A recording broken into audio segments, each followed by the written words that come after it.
answered. We have sought and found. We have knocked and walked through open doors. By your grace and mercy, strengthen our lawmakers for their journey. Prepare them for the ravages of the valley and the chill of the mountain summits. Guide them, great Redeemer. They are pilgrims in this land. They are weak, but you are mighty. Inspire them to keep their eyes on you and not the challenges that seem too difficult to solve. We pray in your great name. Amen.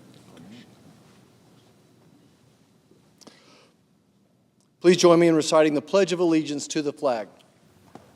I pledge allegiance to the flag of the United States of America and to the republic for which it stands, one nation, under God, indivisible, with liberty and justice for all.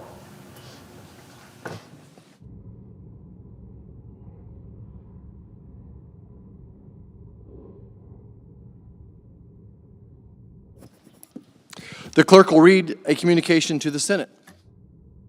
Washington, D.C., January 13, 2025. To the Senate, under the provisions of Rule 1, Paragraph 3 of the Standing Rules of the Senate, I hereby appoint the Honorable Roger Marshall, a senator from the state of Kansas, to perform the duties of the chair. Signed, Chuck Grassley, President pro tempore.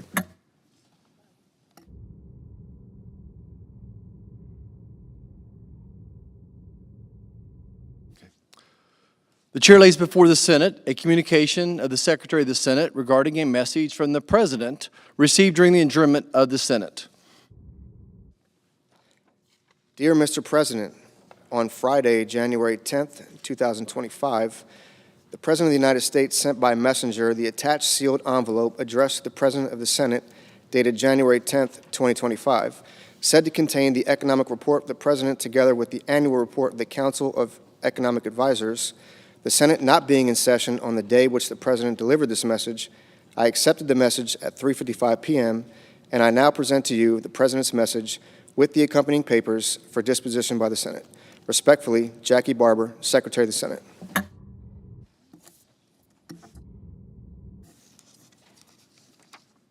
Under the previous order, the leadership time is reserved.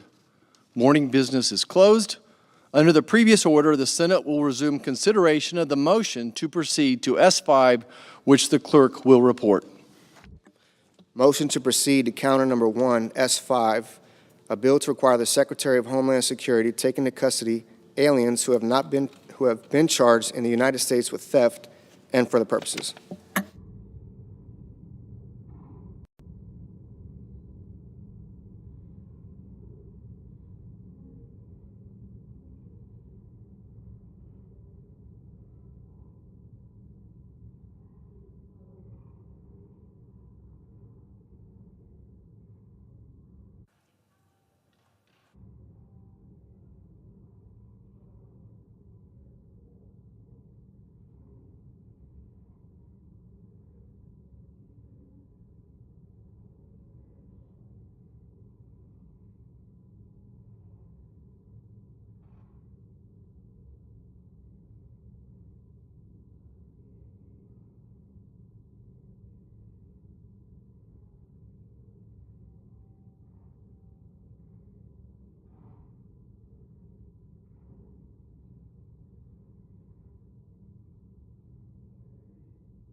The Democratic leader.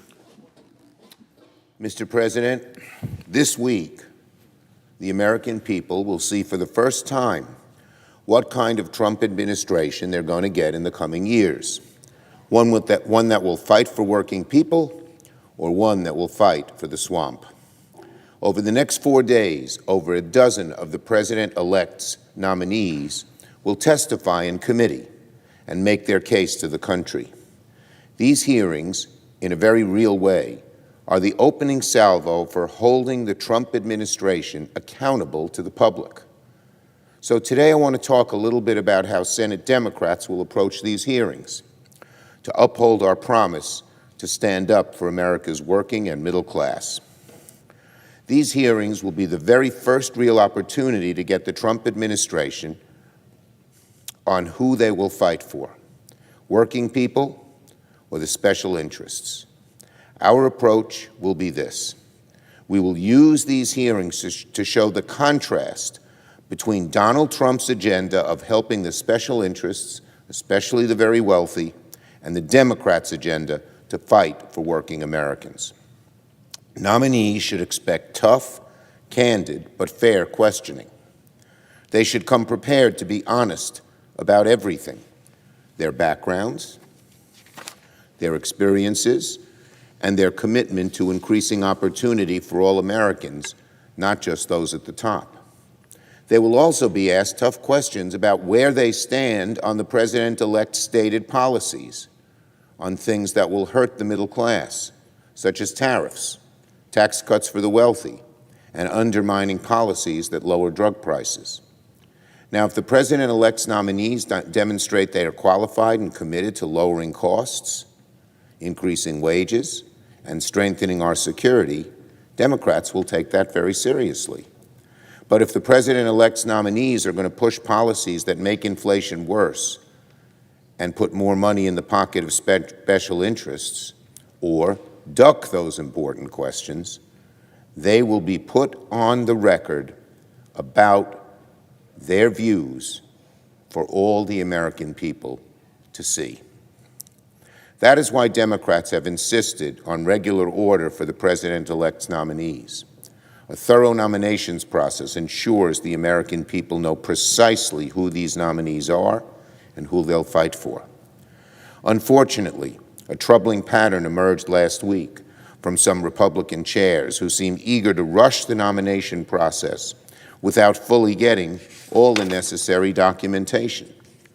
Getting documents is not trivial busywork. These are financial disclosures, ethics agreements, and FBI background investigations. If these nominees have something to hide, these documents could show it. So it's important we don't rush to hearings without examining the record first. The more Senate Republicans try to rush the process without the proper documentation, the more Americans will ask themselves, what are Republicans and their nominees trying to hide? How can Americans trust, for example, that Donald Trump's cabinet will be free from conflicts of interest if Republicans hold hearings before anyone's getting a chance to review financial disclosures? How can Americans trust that these nominees will serve the public interest if we don't first examine all their ethics agreements? How can Americans trust that Senate Republicans will do what's best for the American people if they're more focused on keeping Donald Trump happy than examining every nominee carefully? If these nominees will push policies that make Americans' lives worse, Americans deserve to know it, and we can determine that with a complete, thorough, and exhaustive nomination process. On Mr. Hegseth, tomorrow's hearing with Pete Hegseth is a good example of why a thorough and tough nominations process is so important. Mr. Hegseth is Donald Trump's pick to be Secretary of Defense, arguably the most important position in the entire cabinet. If confirmed, Mr. Hegseth will oversee a workforce of over 3 million people and handle issues of life and death on a regular basis. His job will be to keep our troops safe and keep our country safe. If there's any cabinet position that ought to have a steady and drama-free individual, it is certainly Secretary of Defense. Unfortunately, Mr. Hegseth's background is deeply troubling, to put it generously. We all have read reports about his radical views, his alleged excessive drinking, the allegations about sexual assault, and his failures in the financial stewardship of multiple organizations. These are such serious allegations for such an important job. So why would the Armed Services Committee wish to rush through these hearings, particularly when the documents are not available to all the members of the committee, including the FBI background check? Mr. Hegseth will have an opportunity to answer questions about these allegations and about his record, as well as his views.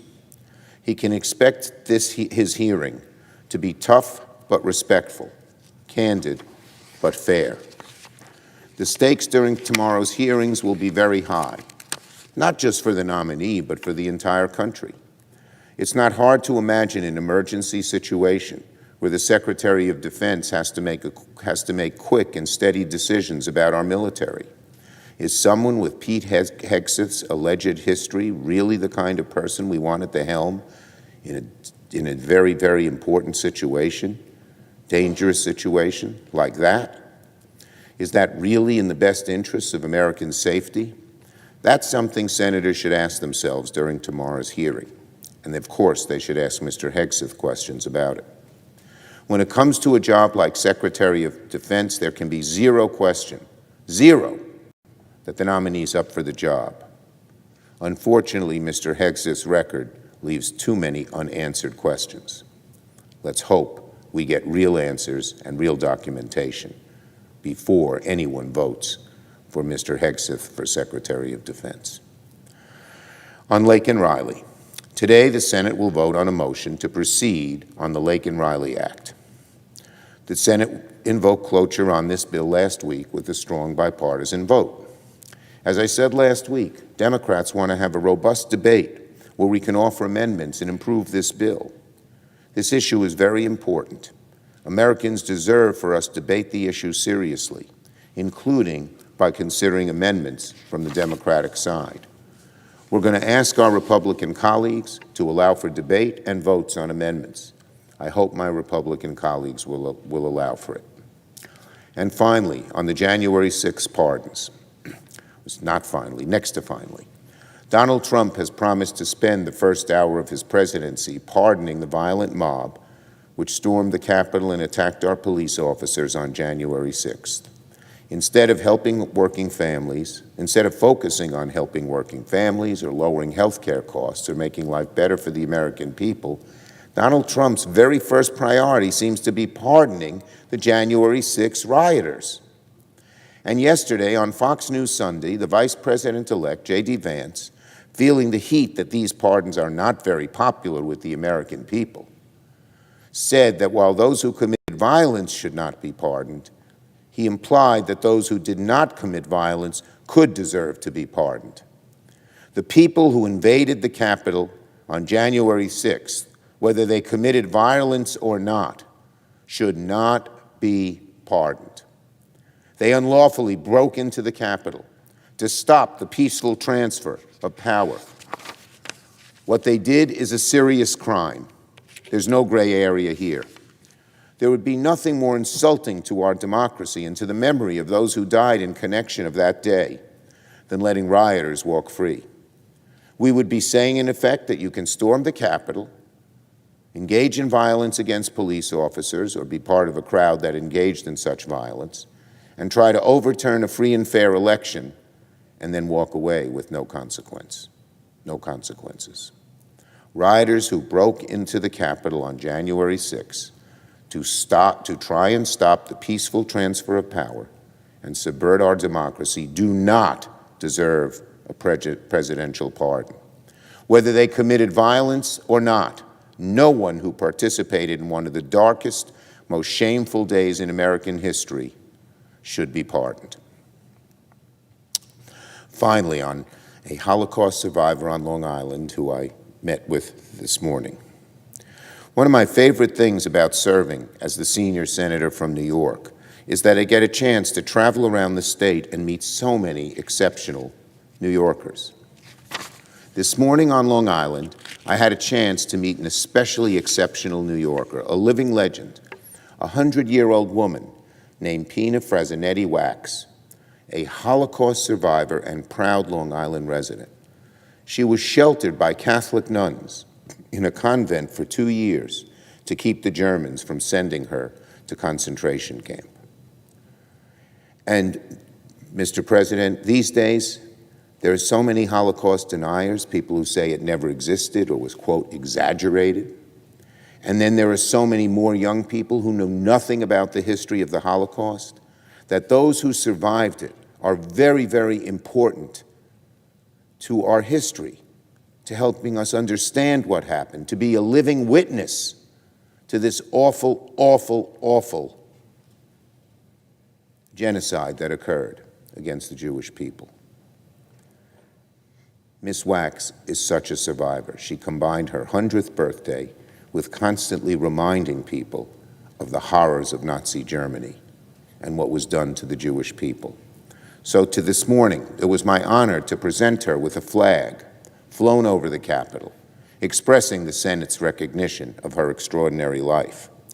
And enduring so much tragedy during one of the darkest chapters of human history, Pina has dedicated her life to teaching, loving, learning, and preserving the memory of the Holocaust. And even at 100 years old, she's showing no signs of slowing down. She's whip smart, as energetic as ever, and still going very, very strong. People like her give all of us hope that in the end, compassion and courage will always endure over hatred and fear. Always. Long Island's lucky to have her. New York is proud to call her one of our own, and the world is much better off because of her. I yield the floor.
Mr. President.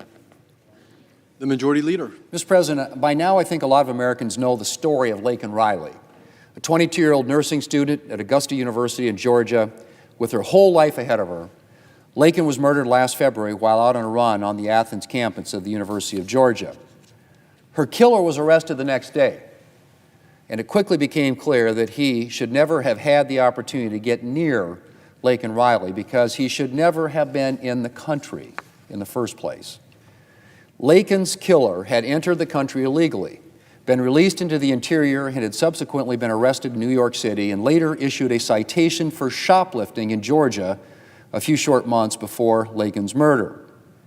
After his New York City arrest, he was released before Immigration and Customs Enforcement could issue a detainer, a request that police hold an individual so that he can be taken into immigration custody. And so this individual here in the United States illegally, and subsequently involved in 2 crimes, was free on the University of Georgia campus last February when Laken Riley went running. Mr. President, it's already a problem that we are releasing huge numbers of individuals here illegally into the interior of the country. It is unthinkable that an individual like Laken's killer would be released back into society. Laken's killer should have been detained long before he had a chance to get near her last February. Mr. President, shortly after Laken was killed, Senator Katie Britt, together with Senator Budd, introduced legislation that would require Immigration and Customs Enforcement to detain individuals charged with theft, burglary, or shoplifting. It's a common sense measure that should be an unquestioned yes for every senator. And I'm very pleased that the Senate is finally taking up this bill after Democrats blocked a vote on it last year.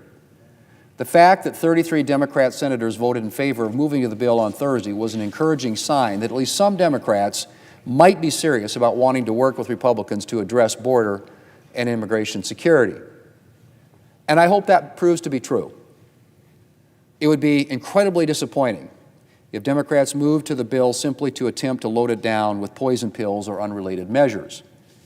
This is not, I emphasize not, a comprehensive immigration bill.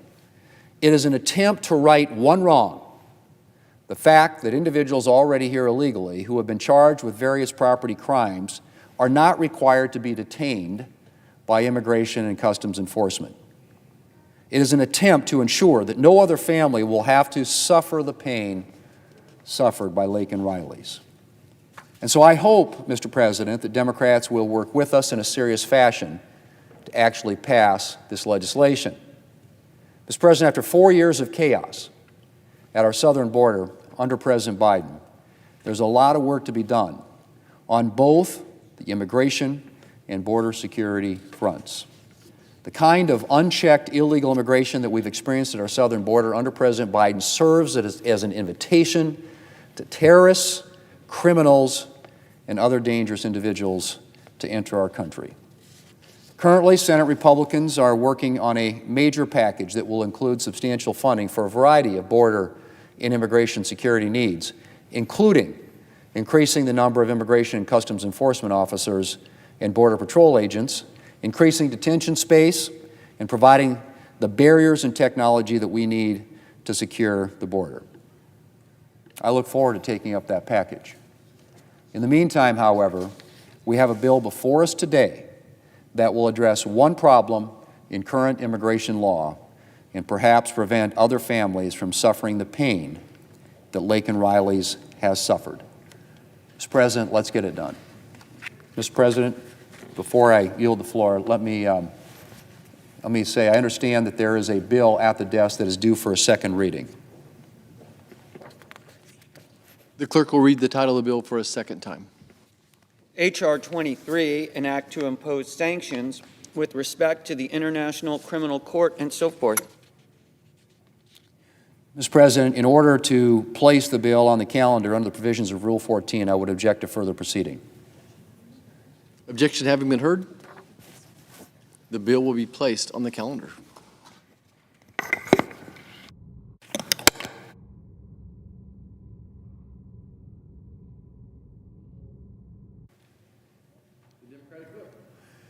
Mr. President, later today, the Senate will vote on the motion to proceed to legislation known as the Laken Riley Act. The loss of a child is something no parent should have to endure. My thoughts and prayers are with the family of Laken Riley, by every measure an outstanding young woman. We should do everything possible to make sure this type of tragedy never occurs again. But I do have concerns about some of the language in this legislation. Let me give you an example.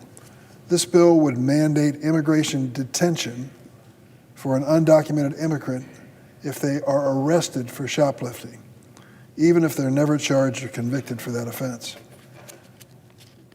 Most people, having paid a little attention to law enforcement review, television, movies, know the process. You steal a candy bar, hand on the shoulder, the clerk says, wait a minute, what are you doing here? Next thing you know, a policeman's called in, and he arrests you for shoplifting. They then take you in and charge you with that crime. You make a plea, guilty or not guilty, and ultimately it's resolved by a trial of some nature. That's the ordinary process. The question is whether or not someone should be deported at the very first time that the hand reaches your shoulder with your candy bar in hand, but no charge of any crime. That is what this bill does. That's going a little bit too far as I'm personally concerned. This bill would mandate immigrant detention for an undocumented immigrant if they're arrested for shoplifting, not convicted, even if they're never charged or convicted. Current law requires mandatory detention of individuals with serious criminal convictions by Immigration and Customs Enforcement, better known as ICE. This has been on the books for a long time. It's the right thing to do. I don't want dangerous people coming into this country, and I don't want anyone who's dangerous and is undocumented to stay in this country, period. Existing law gives ICE discretion to retain undocumented immigrants on a case-by-case basis. ICE assesses each case individually, so the agency's limited resources are used effectively to protect national security and public safety. This bill, as currently written, would eliminate ICE's discretion to prioritize detention and deportation of dangerous individuals. Instead, it requires ICE to treat a child arrested for shoplifting candy the same as an adult convicted of child abuse. Why? In practice, this would overwhelm ICE detention facilities and make America less safe. Let me tell you some of the numbers of this, what appears to be simple bill. ICE told my office that this legislation would require them to detain more than 65,000 immigrants. But Congress has only provided ICE with funding to detain 42,000, and the agency is already holding nearly that many. So if this legislation becomes law, ICE would be forced to release tens of thousands of other immigrants who were detained under ICE's current policies, which prioritize those who pose a threat to public safety. This bill would also grant state attorneys general the standing to sue if a state disagrees with many unrelated decisions made by federal immigration authorities. It would require federal courts to prioritize these cases to the greatest extent possible. This would rob federal judges of the ability to control their courtrooms and grind their dockets to a halt. These standing provisions would also undermine the supremacy of the federal government over immigration and border security, established by our Constitution. They could also dramatically reduce legal immigration into our country because the way it's drafted, the Department of State under any administration could be blocked from issuing visas to nationals from a certain country, like India or China. Perhaps some of my colleagues think they're pretty good policy goals, but they have nothing to do with the tragic murder of this young woman. If we are going to consider this bill, we must have a chance to offer amendments to fix a few of these problems and ensure the bill will accomplish its goal. Now, Mr. President, this week the Senate Judiciary Committee will hold a confirmation hearing for Pam Bondi, President-elect Trump's choice for Attorney General. I appreciated meeting with Ms. Bondi last week to discuss issues of great importance to the American people. She's impressive. She's clearly a professional and a trusted attorney and has an amazing background. I appreciated meeting with her. The significance of the Attorney General cannot be overstated. The Department of Justice is responsible for safeguarding civil rights and liberties, promoting public safety, ensuring economic opportunity and fairness. An independent Attorney General is essential. The Justice Department leader must be loyal to the Constitution above all else, including the President. But during his first term, then President Trump used Department of Justice as his personal attorneys. He tried to thwart the Mueller investigation, protect political allies, and even overturn the results of the 2020 presidential election. Unfortunately, Mr. Trump has pledged that during his second term, he will weaponize the Justice Department to seek revenge on his political enemies. The President-elect has made it clear that he values one thing above all else in an Attorney General: loyalty. I have no reason to believe President-elect Trump has changed his litmus test for Attorney General or his views on how the Justice Department should operate. In fact, I fear he found someone who can pass this loyalty test. We'll see at the hearing.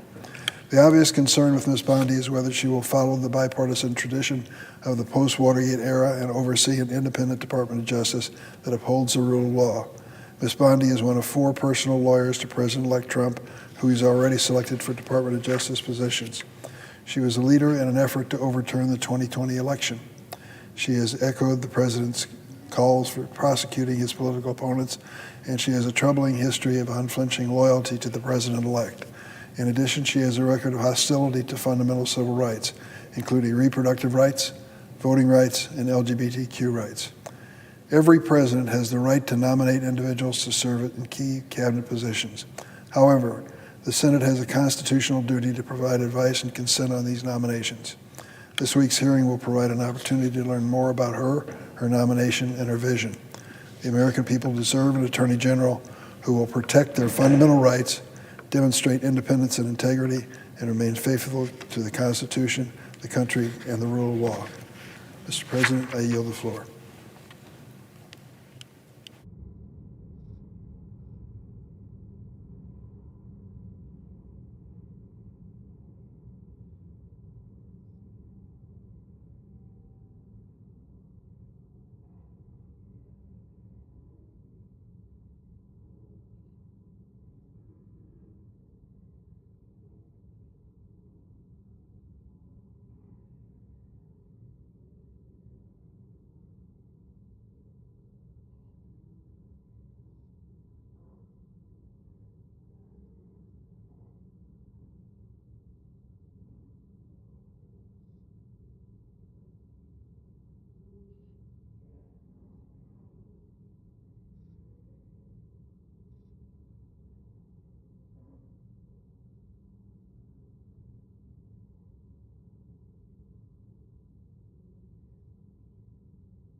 which aims to improve transparency in the federal disaster assistance process.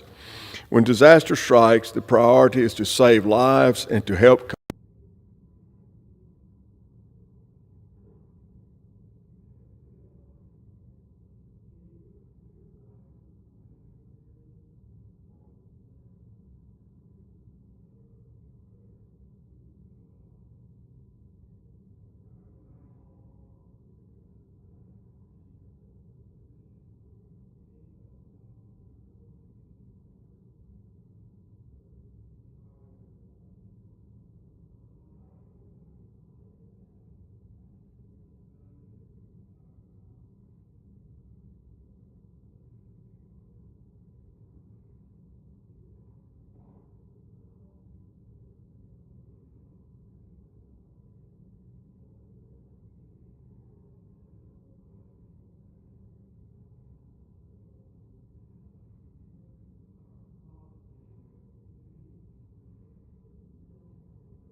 the senator from Massachusetts. Mr. President, are we in a quorum call? We are not. Thank you, Mr. President. Yes, sir. Mr. President, I rise today to address the profound economic, social, and political importance of TikTok's creators and the serious consequences of a nationwide TikTok ban. When the Senate passed legislation last year authorizing a ban on TikTok, it was bundled with essential foreign aid measures. Critically, the Senate never held a direct vote on the TikTok ban itself. This rushed process left many of my colleagues with the impression that ByteDance, TikTok's parent company, would divest from the platform, rendering the ban unnecessary, as its proponents had suggested. Back in April, I took to this chamber floor to warn that such an approach was ill-considered. Today, with TikTok on the brink of being banned in the United States, my concerns have become a reality. Because what we're learning is that the TikTok law is indeed a TikTok ban. As the January 19th deadline approaches, TikTok creators and users across the nation are understandably alarmed. They are uncertain about the future of the platform, their accounts, and the vibrant online communities they have cultivated. Supporters of the law have often dismissed TikTok as trivial, characterizing it as a platform dominated by juvenile dance videos and seemingly inconsequential content. They were wrong then, and they are wrong now. TikTok, like all social media platforms, has flaws, but TikTok is also critical for millions of creators to earn a living, for young people to express themselves, and for Americans of all ages to foster community, share a laugh, and learn something new. Yes, sometimes these laughs come from the shared experience of attempting to learn and recreate a funny dance video, but just as often TikTok provides a space for meaningful political conversations on everything from gun violence to climate change. Most recently, TikTok users have been sharing harrowing videos of the devastating wildfires that have destroyed thousands of homes in California.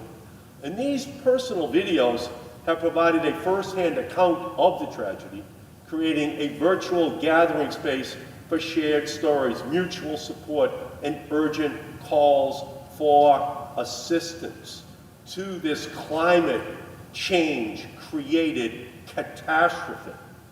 Over the past 24 hours, I've received millions of views on my TikTok videos advocating for an end to the ban. One of these videos has over 20,000 comments and counting. That's tens of thousands of users reaching out to make their voices heard. And I've been tagged in hundreds of stories over the past 24 hours as TikTok users have posted short videos explaining why TikTok is important for their lives. Meredith Lynch, a writer and comedian from my home state of Massachusetts, currently residing in Los Angeles, said, quote, "Here in Los Angeles, I know I personally, and I know so many other people have been relying on this app during the fires. It is a way in which we can spread information that the community needs. It is a way in which we are spreading resources." Ray, a user who has recently been diagnosed with thyroid cancer, explained, quote, "Because of TikTok, I was able to come on here and share my story. I was able to participate in the Creator Rewards program. And that money is going to help me pay for my cancer surgery." Mary, a disabilities rights advocate and low-income single mother living in Rhode Island, shared that she plays ukulele on TikTok for tips, which pays for her groceries. She explained, "While the district failed me, I found a community on TikTok. This is just a small sample of the thousands of stories that TikTok users are posting about the app's importance in their life. If my colleagues remain unmoved by these personal accounts, they should consider the political implications of the TikTok ban. The 170 million Americans that use TikTok each month will be furious when their favorite platform goes dark. That's 170 million Americans, 170 million reasons to think very carefully about their position on TikTok ban. Make no mistake, these communities cannot be replicated on another app. Creators and small businesses cannot rebuild their audiences overnight. And many have stated that thanks to TikTok's unique culture, it is impossible to develop a similar following on another platform. Users cannot transfer their followers and communities to a new platform. A ban would dismantle a one-of-a-kind informational and cultural ecosystem, silencing millions in the process. The stakes are very high over the next week. And that's why I will soon introduce the Extend the TikTok Deadline Act to extend the deadline by which ByteDance must sell TikTok or face a ban, and it should be extended by an additional 270 days.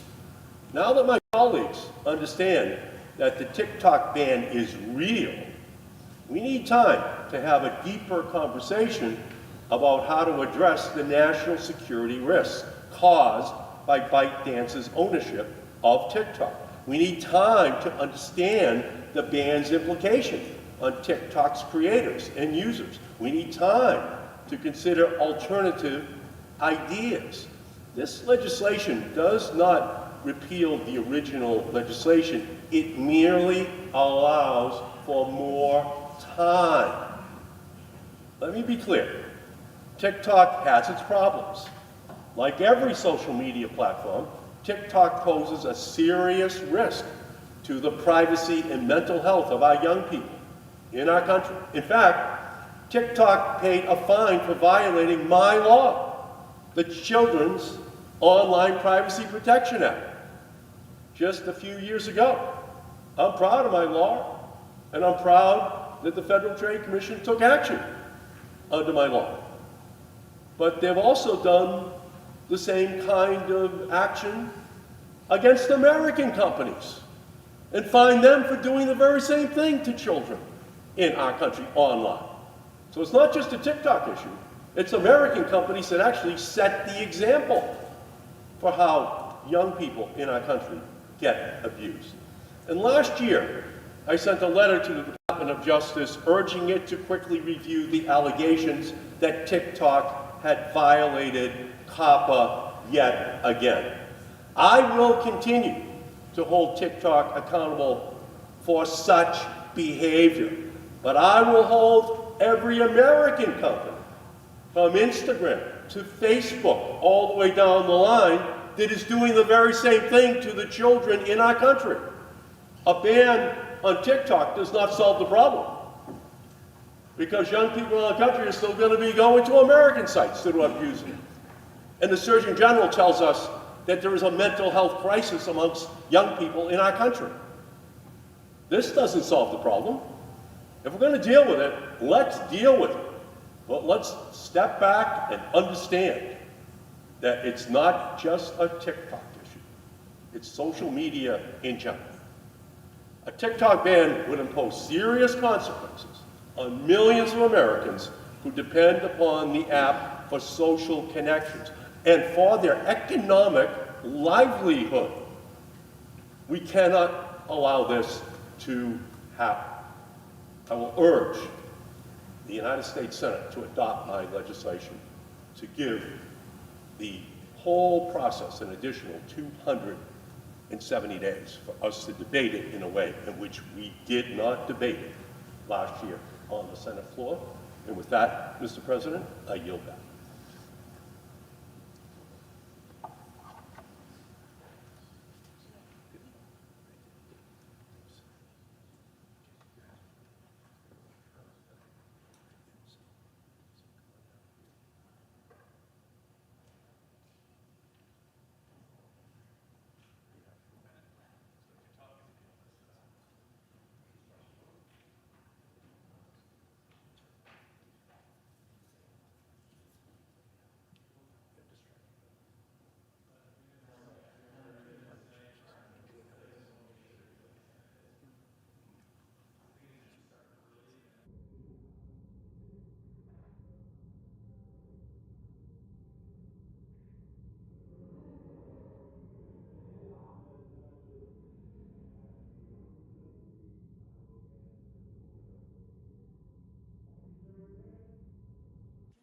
Without objection, so ordered.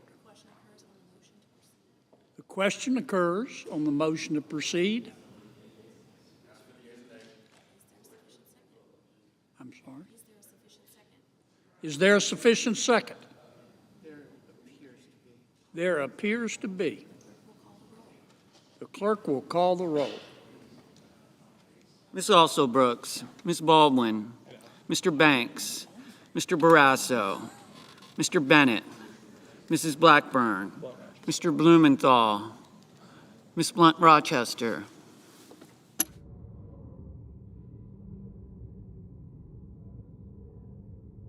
Mr. Booker,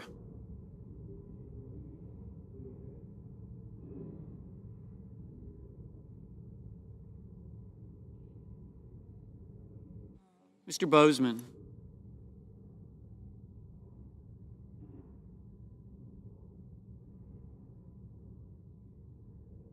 Mrs. Brett,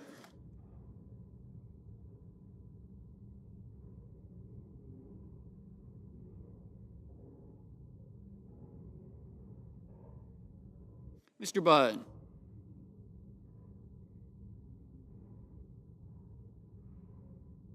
Ms. Cantwell,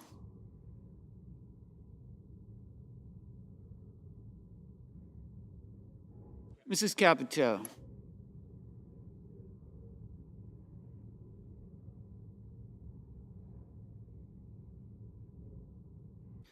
Mr. Cassidy, Ms. Collins, Mr. Coons,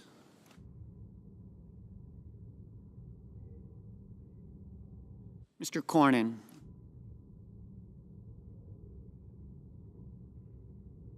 Ms. Cortez Masto,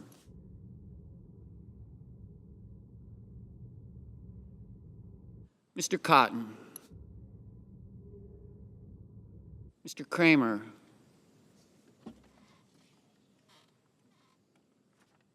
Mr. Crapo, Mr. Cruz,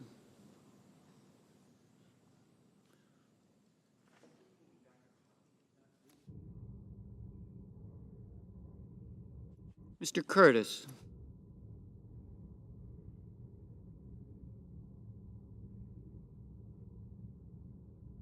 Mr. Daines,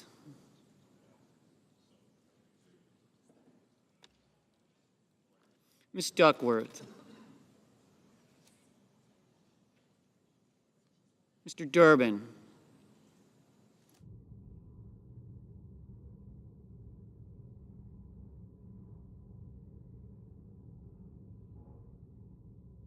Ms. Ernst,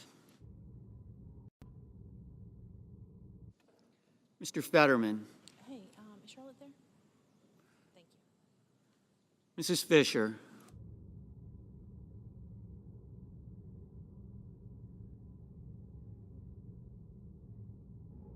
Mr. Gallego,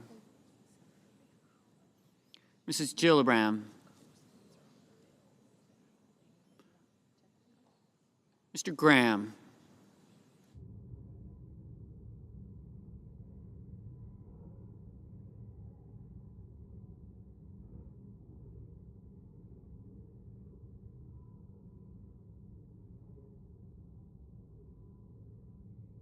Mr. Grassley, Mr. Haggerty, Ms. Hassan, Mr. Hawley,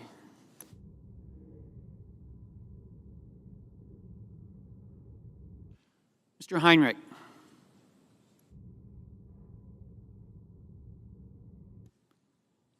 Mr. Hickenlooper, Ms. Hirono, Mr. Hoven,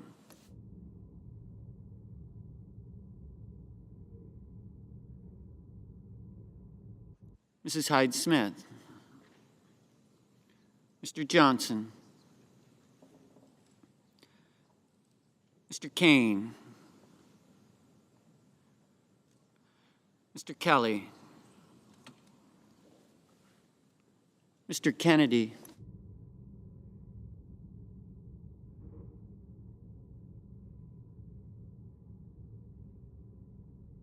Mr. Kim,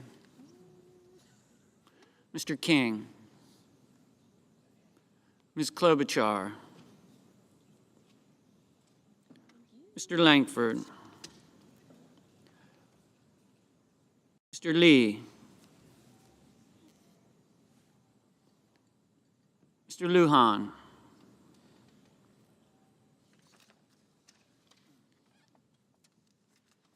Ms. Lummis,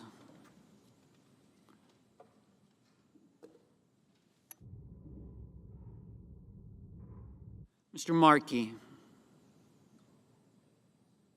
Mr. Marshall, Mr. McConnell, Mr. McCormick,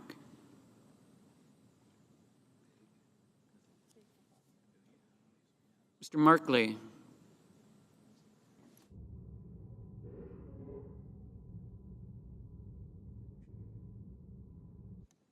Mr. Moran,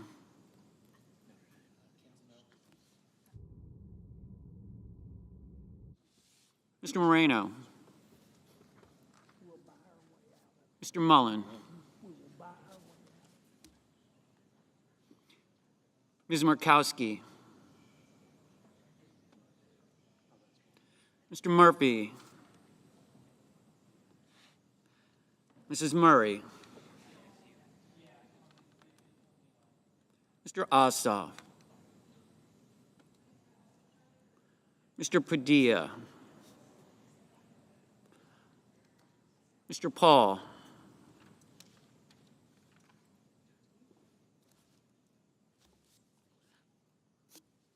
Mr. Peters, Mr. Reed, Mr. Ricketts, Mr. Risch, Ms. Rosen, Mr. Rounds, Mr. Rubio,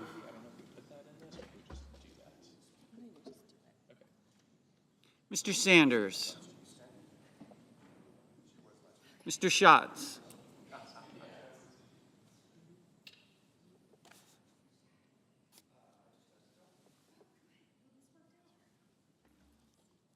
Mr. Schiff,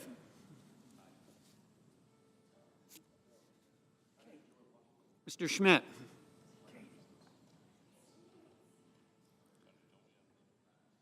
Mr. Schumer,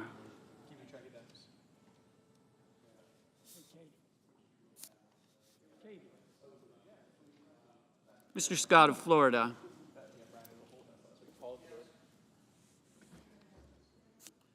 Mr. Scott of South Carolina,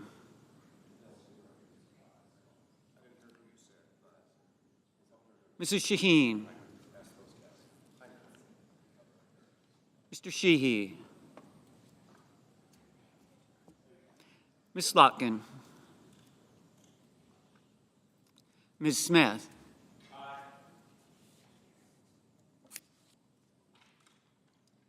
Mr. Sullivan,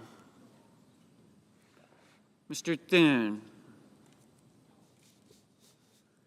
Mr. Tillis, Mr. Tuberville,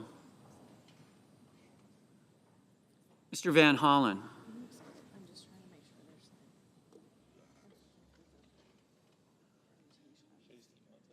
Mr. Warner. Mr. Warnock.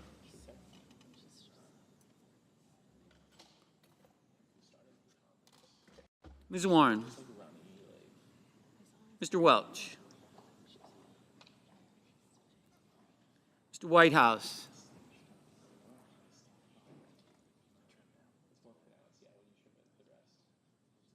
Mr. Wicker. Mr. Wyden. Mr. Young.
Senators voting in the affirmative: Blackburn, Blunt Rochester, Britt, Capito, Collins, Cotton, Crapo, Curtis, Daines, Duckworth, Fisher, Gallego, Grassley, Kennedy, King, Langford, Moran, Moreno, Ossoff, Paul, Peters, Ricketts, Rosen, Rounds, Sheehy, Slotkin, Tuberville, Warner, Welch, Whitehouse, Wyden. Senators voting in the negative: Hirono, Kim, Markey.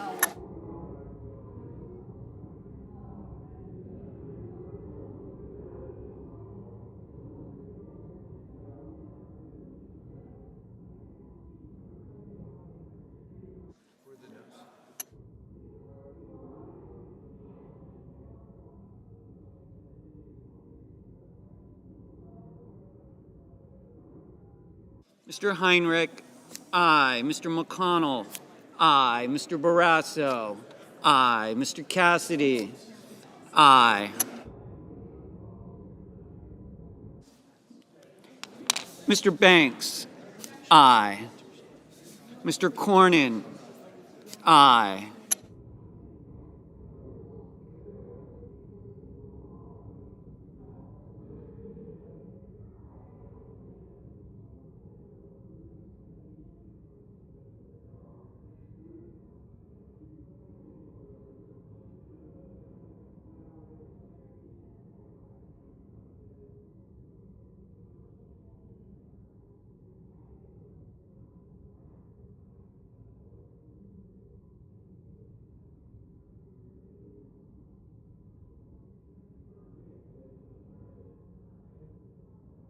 Mr. Kelly, aye.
Mr. Reed, aye.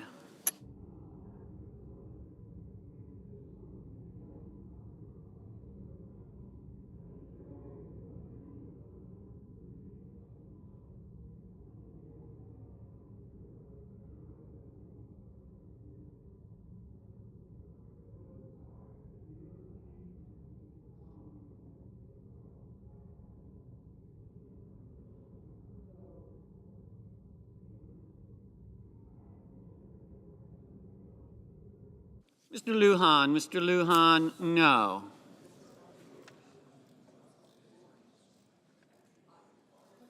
Ms. Hassan, aye.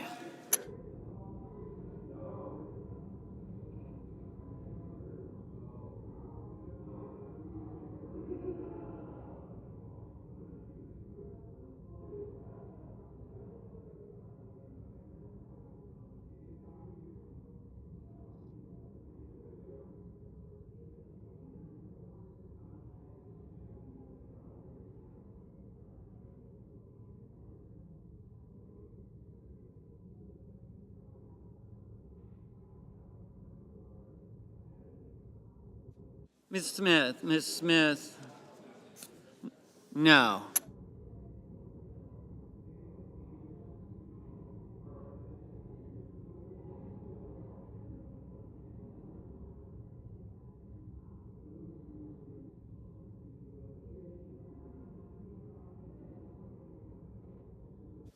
Mr. Van Hollen, aye. Mr. Scott of South Carolina, aye.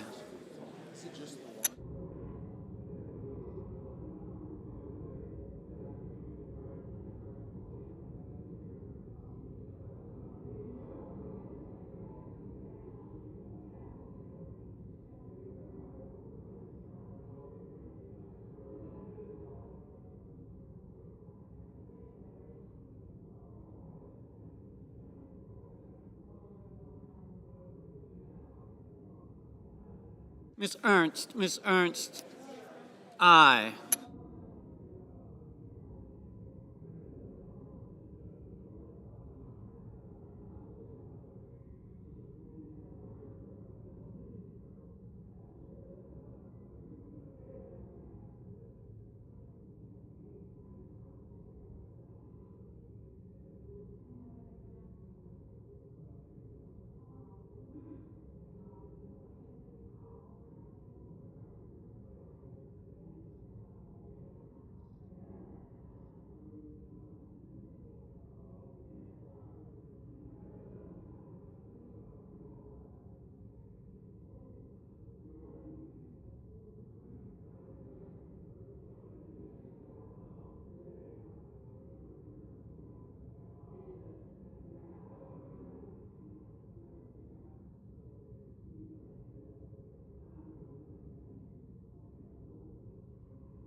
Mr. Risch, aye.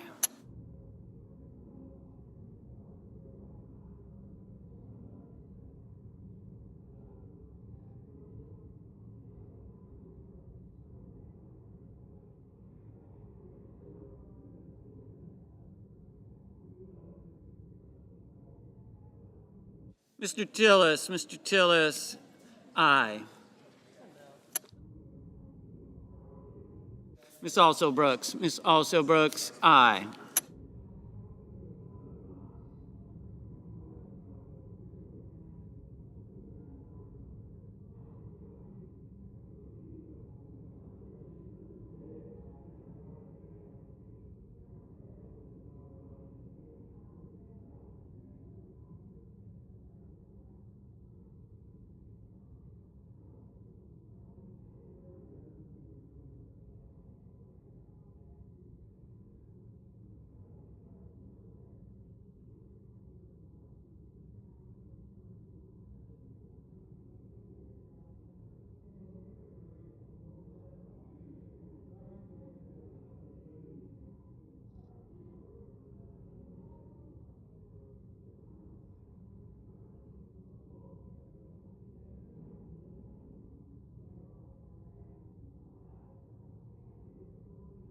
Mr. Wicker, aye.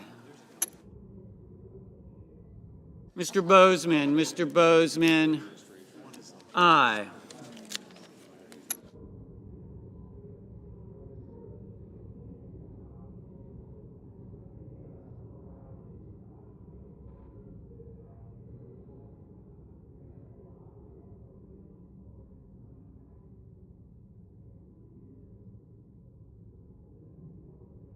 Mr. Merkley, no.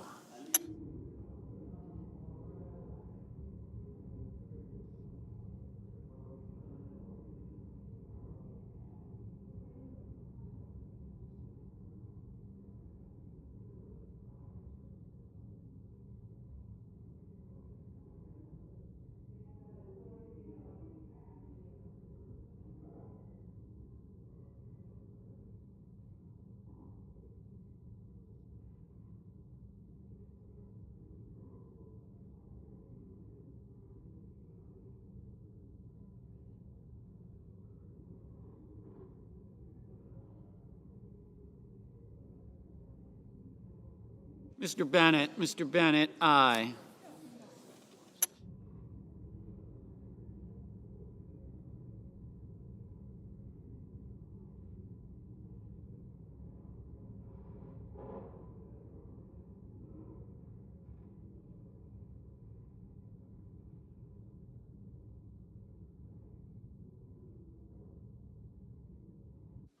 Mr.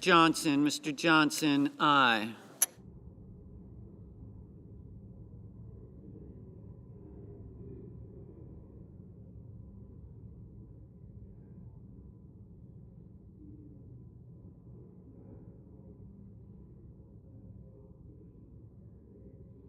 Mr. Haggerty, aye.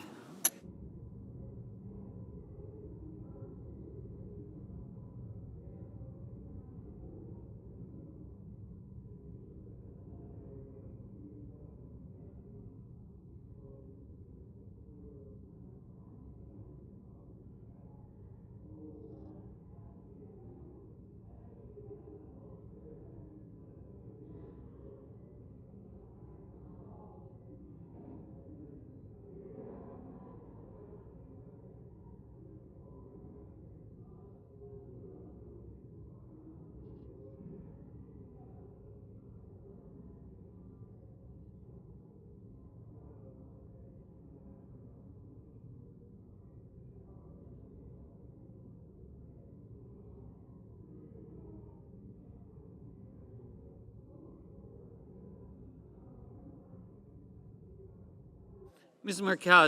Murkowski, aye. Mrs. Shaheen, aye.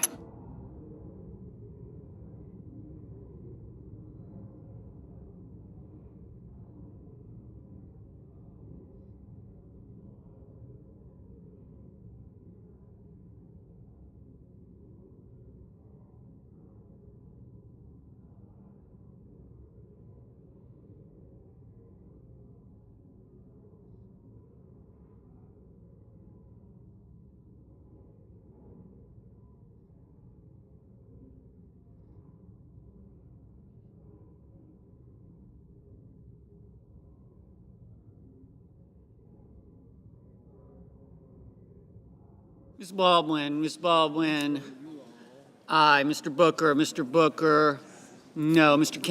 Kane, aye. Ms. Lummis, aye.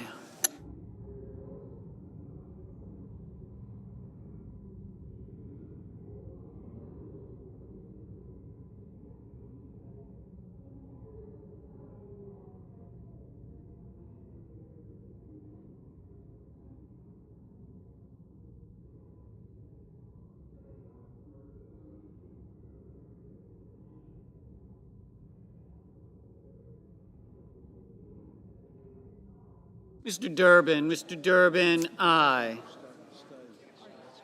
Ms. Cantwell, aye. Mr. Sanders, no. Ms. Cortez Masto, aye. Mr. Marshall, aye.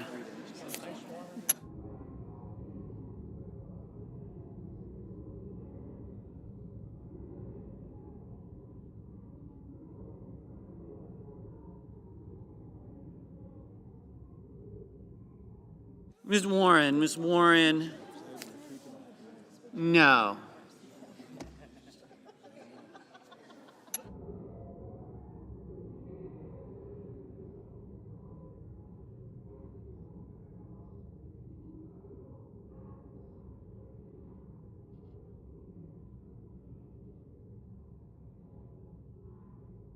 Mrs. Gillibrand, aye. Mr. Lee, aye.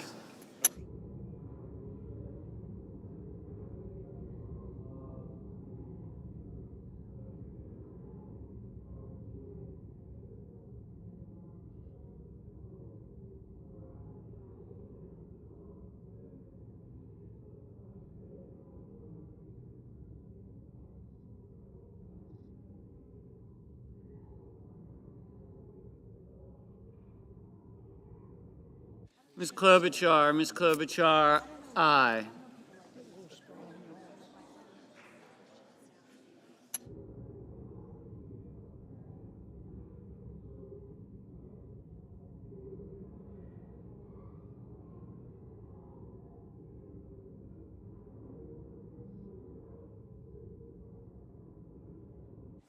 Mr. Rubio, aye.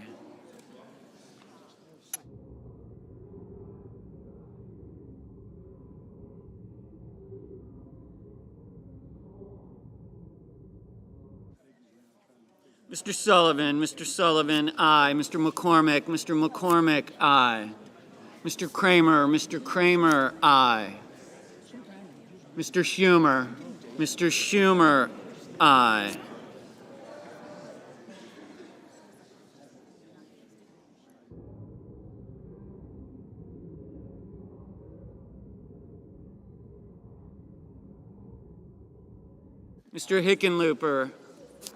Mr. Hickenlooper, aye. Mr. Warnock, aye. Mr. Coons, aye.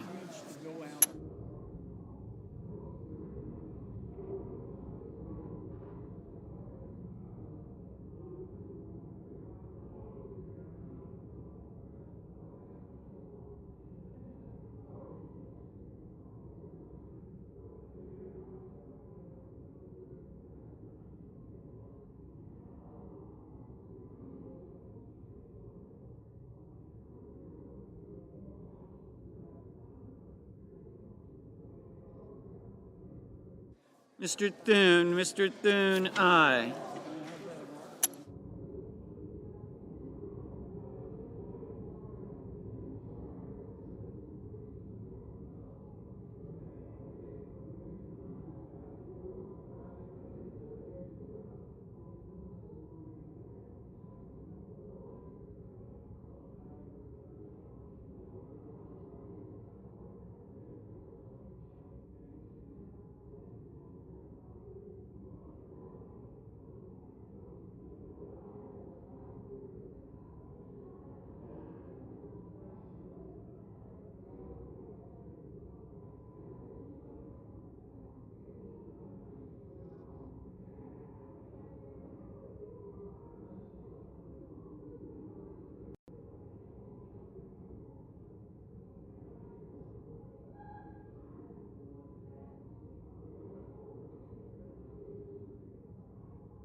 Mr. Young,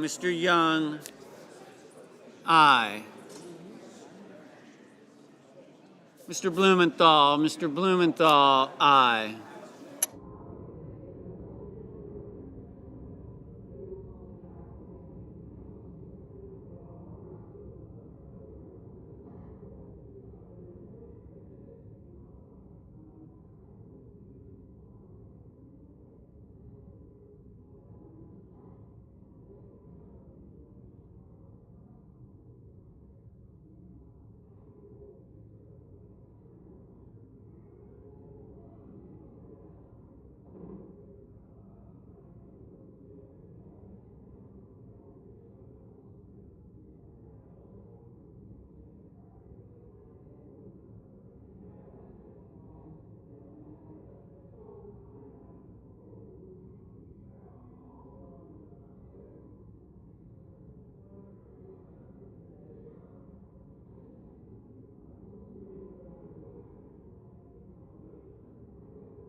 Mr. Schatz, no.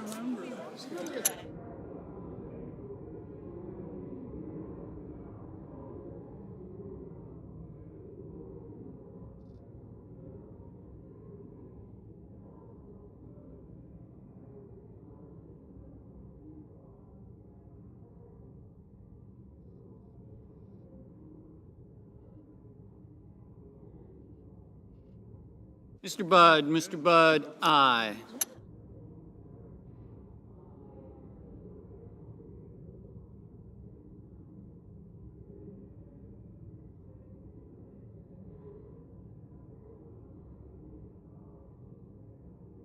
Mr.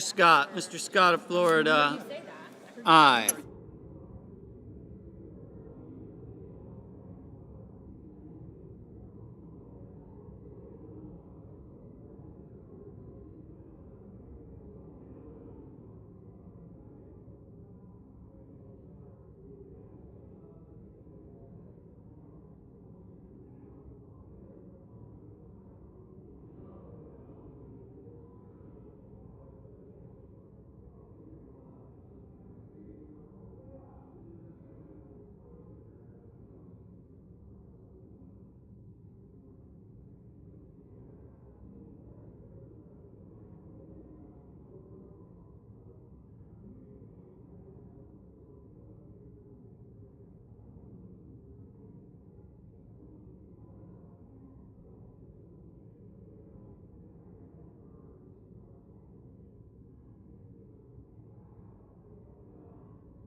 Mr. Hawley. Mr. Hawley. Aye.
Mr. Murphy. Mr. Murphy.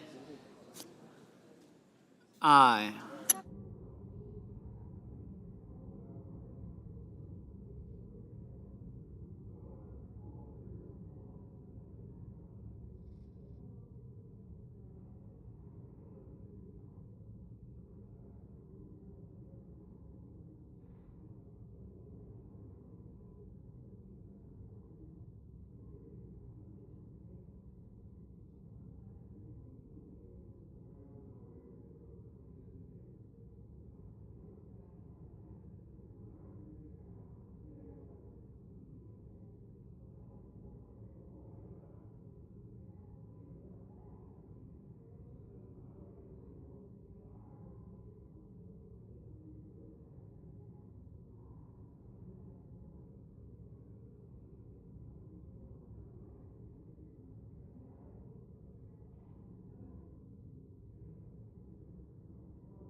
Mr.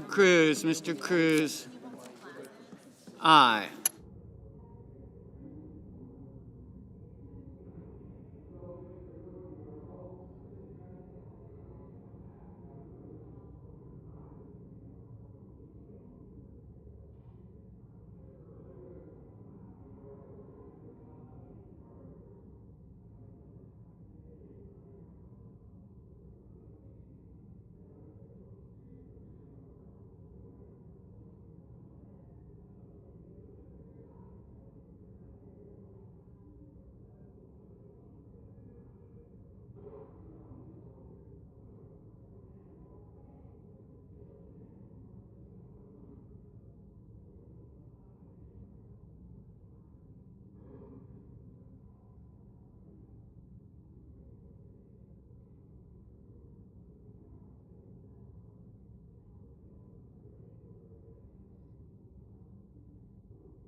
Mrs. Hyde-Smith.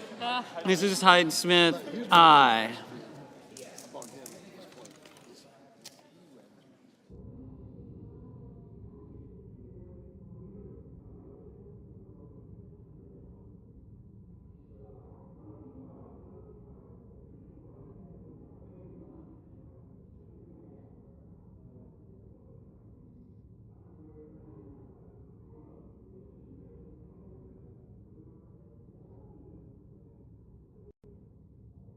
Mr. Hoven, aye.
Mr. Schmidt, aye.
On this vote, the yeas are 82, the nays are 10.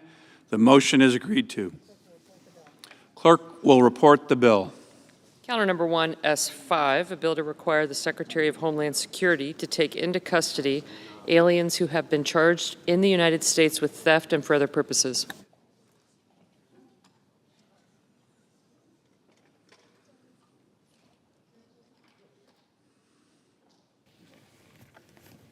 Mr. President. The Majority Leader of the United States Senate. Mr. President, I call up Ernst Amendment number 8. Clerk will report.